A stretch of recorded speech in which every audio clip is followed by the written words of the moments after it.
futur ralliement, c'est pas encore l'ordre du jour parce que c'est vrai que pour le premier passage, on est recalé, mais on a un recours qui est en cours et je fais confiance en la justice de mon pays parce qu'on a un recours qui est fondé sur un oubli informatique et ça fait que nous sommes toujours en course.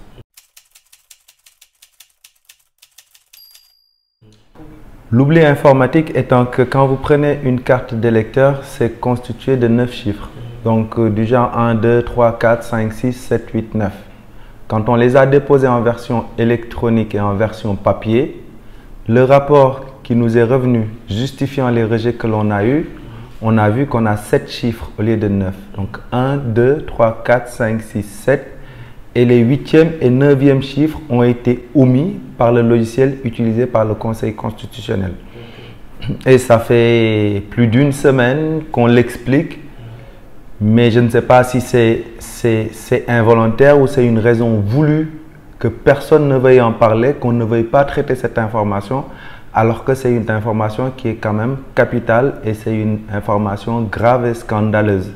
Que des candidats, ou en tout cas personnellement, nous, parce qu'on a vu notre rapport, on l'a étudié, qu'on soit recalé par un oubli informatique, un bug, alors que le Conseil constitutionnel a bien relevé des manquements et que le Conseil constitutionnel, la société civile, excusez-moi, a relevé des manquements et que le Conseil constitutionnel qui siège et qui a son président peut bien vérifier l'information qu'on lui donne parce que la version électronique du fichier est encore au Conseil.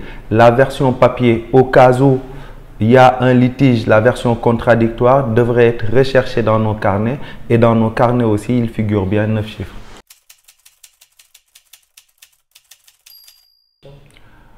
On a eu une interview qui est passée sur la RFI lors de notre première, disons, rencontre avec le collectif des 25 candidats. Donc, du coup, on n'a pas refait une autre sortie, à part la tribune que vous nous accordez. Mais nous avons prévu, parce que comme on a notre propre plateforme digitale qui est la page Facebook Wahab Président et le site internet, nous avons prévu de faire une capsule vidéo pour essayer pour faire comprendre à l'ensemble des Sénégalais que ce qui se joue maintenant, c'est un événement majeur qui va avoir des conséquences sur les prochaines années à venir et qu'il n'y a pas de camp, que tel est passé, tel est recalé. Ce n'est pas un jeu, on parle de politique, on parle de notre avenir. Et il est cependant très urgent que les Sénégalais se rappellent qu'il n'y a qu'un seul parti et le seul parti qui doit exister maintenant avant qu'on aille aux élections, c'est le Sénégal et les Sénégalais. C'est notre pays, on doit s'assurer que toutes les règles ont été respectées pour que chaque candidat, chaque Sénégalais puisse, quand il remplit ces conditions, puisse avoir la chance de pouvoir participer à l'élection présidentielle. Vous savez, moi, je n'ai pas de jugement à émettre sur le Conseil constitutionnel. Pourquoi? Parce que pour l'instant, je pense que c'est un oubli informatique pour ce qui s'est passé. Je pense toujours que je vis dans un grand pays, un pays démocratique qui a une tradition que tout le monde nous envie, que ce soit la cohésion sociale, la cohésion religieuse. Et donc, je pense que nous pouvons quand même accorder le bénéfice du doute, disant qu'aujourd'hui, les 7 sages ne maîtrisant pas l'outil, ce qui s'est passé peut être considéré comme étant un oubli qu'il va falloir certainement, c'est assez grave, ces conséquences, mais je pense que personne n'est éliminé au moment où on parle. Hein. Donc les gens sont rapidement venus pour dire « Ah, tout le monde est éliminé », mais le Conseil rappelle et ils l'ont mis sur leur site internet que pour l'instant, il n'y a pas de personnes qualifiées ou de personnes non qualifiées. Je pense que si on doit remettre en cause nos institutions et tout, c'est que quelque part, nous, Sénégalais, on doit se remettre en question. Maintenant, sur leur participation ou pas à l'élection présidentielle, nous, on a déposé des dossiers complets et je dis, je ne vois pas pourquoi ça doit être une question qu'on doit se poser aujourd'hui. Quand vous voulez participer à l'élection présidentielle, vous avez 9 éléments que vous déposez au niveau du Conseil constitutionnel. Et parmi les 9 éléments, le premier, donc, c'est le certificat de nationalité. Le second, c'est la pièce d'identité, photocopie de la pièce d'identité légalisée et biométrique, donc CEDEAO. Et au bout de, je pense, la troisième, excusez-moi, c'est le casier judiciaire vierge. Les parrainages, les signatures, c'est au bout du 6e point que vous avez les parrainages. Donc, j'estime que si le Conseil constitutionnel a commencé à valider les signatures, je pense qu'ils ont déjà fait le tri des 5 premiers. Parce que Khalifa Sall et Karim Wade ne peuvent plus être retenus aujourd'hui, hormis pour les 2 derniers points. C'est assez clair, net et précis. C'est-à-dire qu'ils savent lire et écrire et qui sont de nationalité sénégalaise, donc. Et le dernier point, ou les 2 derniers points, excusez-moi, qu'ils aient donc soit en conformité, excusez-moi, avec la fiscalité du pays. Et le dernier point, c'est d'avoir versé les 30 millions de caution. Parce que vouloir leur dire qu'ils ne vont pas participer, c'est qu'ils ont eu des doublons avec d'autres candidats. Et un candidat qui ne devait pas être qualifié, à mon avis, si on continue le raisonnement de ce qu'ils disent qu'ils ne vont pas participer, ne devrait pas faire partie du tri. Vous ne pouvez pas avoir des doublons avec ceux qui ne sont pas. Vous pouvez pas. C'est comme vous allez dans un match de football, vous ne jouez pas un quart de finale, vous êtes tous les deux, l'équipe la plus forte a éliminé l'autre, et puis après, derrière, on demande à l'équipe qui est qualifiée où sont vos licences. Ah, vous n'avez pas de licence, vous êtes éliminés, vous êtes tous les deux éliminés. Ce n'est pas possible. Donc c'est pour ça, je répète encore une fois, pour moi, ce n'est même pas un débat qui a lieu. Karim Wade et Khalifa Sall ne peuvent plus être éliminés, à mon avis, sur les 5 premiers points. C'est clair. On a tous déposé, on a tous eu des doublons.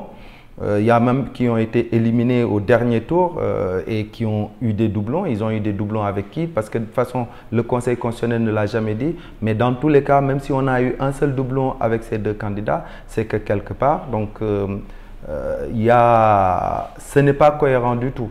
Et donc, du coup, je ne vois pas comment ils ne peuvent pas participer à l'élection présidentielle.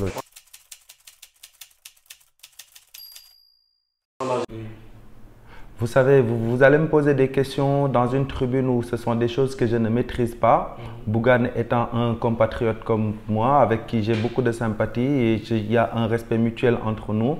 Mais je ne me permettrai pas de juger ou donner de commentaires sur les opérations politiques que mène un autre mouvement. Bien que, étant jeune comme moi, il a la même vision certainement, ou en tout cas le même élan patriotique que nous. Donc, je me retiens vraiment d'émettre des jugements et tout.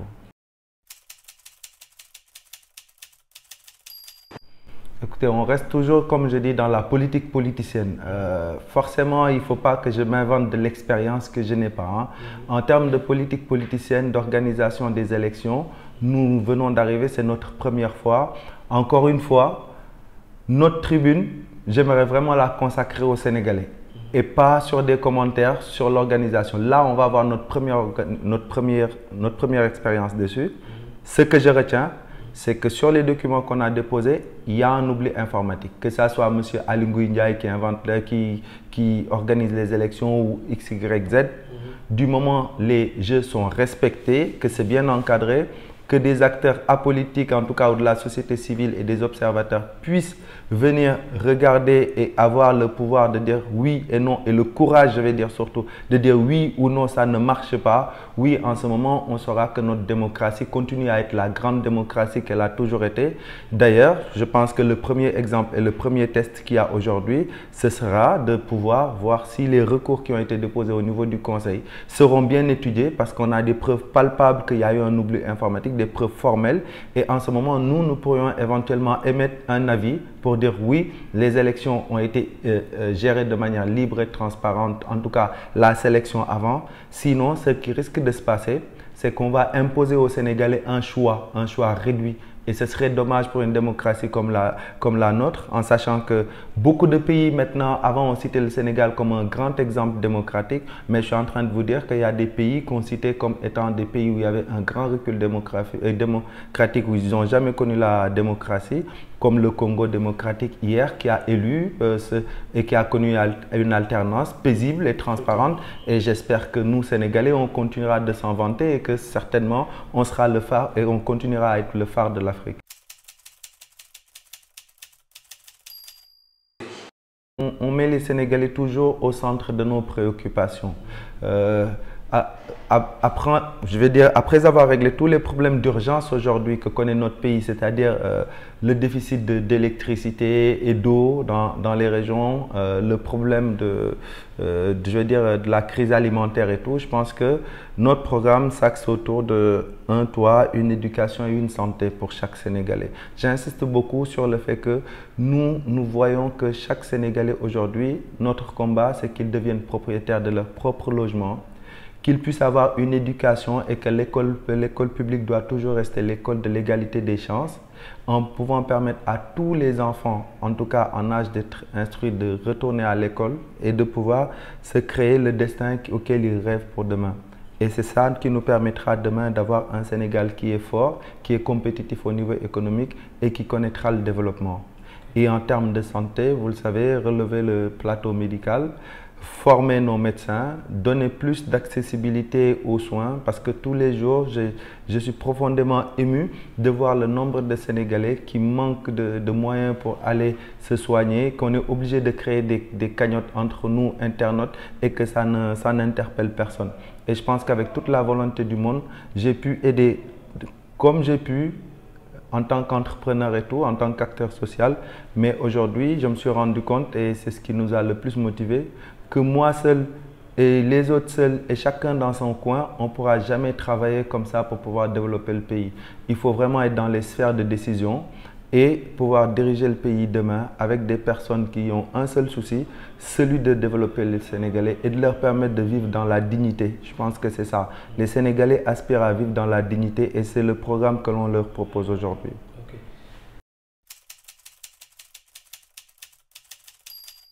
Il faut une monnaie que les autres partenaires économiques vont pouvoir accepter. Vouloir nous-mêmes, nous seuls, décider du jour au lendemain de sortir du CFA aujourd'hui, je pense que c'est un suicide collectif. Parce que j'ai l'expérience, j'ai travaillé dans un pays avec une monnaie locale, en l'occurrence la Guinée. J'y ai passé 18 ans, j'y ai importé, j'ai fait beaucoup de, j'ai fait beaucoup d'importations, de services et autres. Mais je pense qu'il y avait une difficulté supplémentaire, c'est celle de devoir à chaque fois aller chercher des devises sur le marché qu'on dit légal, qui est le marché, qui est les banques et autres, mais aussi sur le marché noir que l'on ne connaît pas encore ici au Sénégal assez bien, mais qui existe. Moi, je préfère que ça soit tout un ensemble en sachant que c'est vrai, un pays pour être totalement indépendant, il faut battre sa monnaie, il faut avoir sa propre monnaie, mais il y a un travail qui se fait en avant. Déjà, inversons la courbe de la consommation, essayons de manger et être moins dépendant de l'extérieur. Ça va faire que les besoins en devises vont se réduire.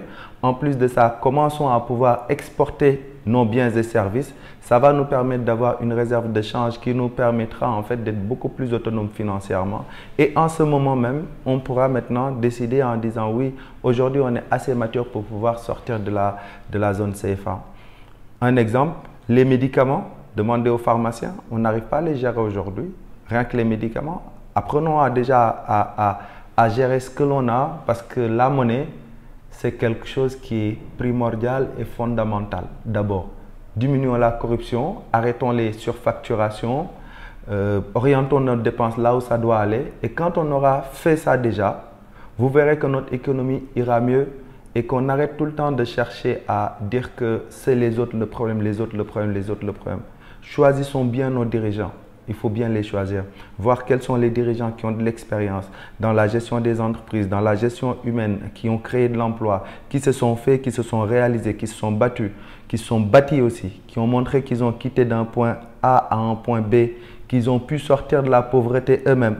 En ce moment, vous pouvez servir, vous pouvez être un exemple pour un pays, pour un peuple, pour une nation, pour dire que oui, je l'ai fait pour moi-même, je dois être capable de le faire pour les autres. Mais si on verse seulement dans de la politique qui va seulement faire du populisme pour dire moi, dire ce qui fait plaire aux gens et dire que ce n'est pas votre faute à tous, c'est les autres, là, encore une fois, on n'est pas encore en train de dire la vérité aux gens et vous risquez de faire beaucoup de déçus. Et un peuple qui est déçu, c'est un peuple en tout cas qui n'oublie pas et sachez que les Sénégalais seront toujours là pour sanctionner et très rapidement. remercier vos auditeurs et tout, et parler pas seulement aux jeunes et aux moins jeunes, mais leur donner l'exemple qu'aujourd'hui, ce qu'on a réussi, beaucoup de personnes pensaient que c'était inimaginable, c'était impossible. Et ça, on l'a réussi grâce à une équipe composée de jeunes de 18 à 25 ans qui ont pu montrer aujourd'hui à la face du monde que rien ne vous est impossible. Comme on dit en anglais, sky is the limit.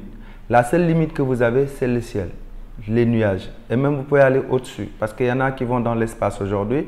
Je pense que dans n'importe quel domaine, dans n'importe quelle spécialité, il y a un Sénégalais qui excelle dedans, n'importe laquelle des spécialités. Il est temps que vous arrêtez de penser que vous ne pourrez pas y arriver. N'écoutez pas les gens qui vont vous interdire ou qui vont vous dire que vous n'allez pas y arriver. N'écoutez pas les gens qui vous découragent. La seule manière où vous pouvez réussir, c'est d'avoir de la passion, d'être honnête avec vous-même, de croire en ce que vous faites. Parce que vous êtes la jeunesse forte, on est le continent le plus fort, on a plus de jeunes. Et dans les 10 prochaines années, c'est maintenant que ça se prépare. L'Afrique doit être la première puissance au monde et je pense qu'aujourd'hui, ce qu'on a montré, ce qu'on a fait, et ce n'est pas encore terminé, ce n'est que le début. Il va falloir qu'on sorte tous nos complexes, qu'on arrête de dire que la seule issue qu'on a, c'est de sortir de notre pays, d'aller risquer notre vie ailleurs. Venons, on se donne la main, on va travailler parce que notre mouvement, quelle qu'en soit l'issue, ce n'est pas le Conseil constitutionnel ou que n'importe quelle autre juridiction qui va nous empêcher de prospérer parce que ce que l'on veut, on ne veut que le bonheur des Sénégalais. On n'était pas aujourd'hui par rapport à un jugement, on n'a pas été là pour être noté. Les seuls capables à nous noter, c'est vous, c'est le peuple sénégalais, c'est vous qui décidez. Et je vois entre nous qu'il y a un avenir commun qu'on doit avoir. On sera là dans 5 ans, dans 10 ans, dans 15 ans, dans 20 ans. À nous de raconter cette histoire, à nous de hisser le drapeau très très haut. Et je pense que ceux qui ont compris le message nous ont rejoints. Quel que soit le bord politique que vous avez, n'acceptez pas d'être manipulé parce qu'aujourd'hui, les élections ont montré que tous les gens qui ont réussi le parrainage, ils l'ont réussi grâce aux jeunes. C'est vous qui avez été les collecter, c'est vous qui avez été pour les saisir, c'est vous qui maîtrisez l'outil informatique parce que c'est votre génération. N'acceptez pas que votre génération soit prise en otage. J'ai grandi comme vous dans des conditions extrêmement difficiles, mais ça ne m'a pas empêché de rêver. Et un jour et aujourd'hui, je le prouve. Je suis candidat à l'élection présidentielle, je suis le plus jeune et 41 ans, je trouve que c'est dommage. Mais si vous y allez très tôt et que vous arrivez vraiment à vous bâtir comme il faut, je pense que le prochain président du Sénégal peut avoir 30 ans, 35 ans, pourquoi pas 25 ans. Alors, je vous remercie en tout cas pour tous les témoignages que je reçois parce que moi aussi je me couche avec des incertitudes. Mais grâce à vos témoignages et grâce aux messages de soutien que je reçois, tous les matins, je mets un pas après l'autre et lentement, doucement, mais sûrement on va y arriver ensemble. Merci beaucoup.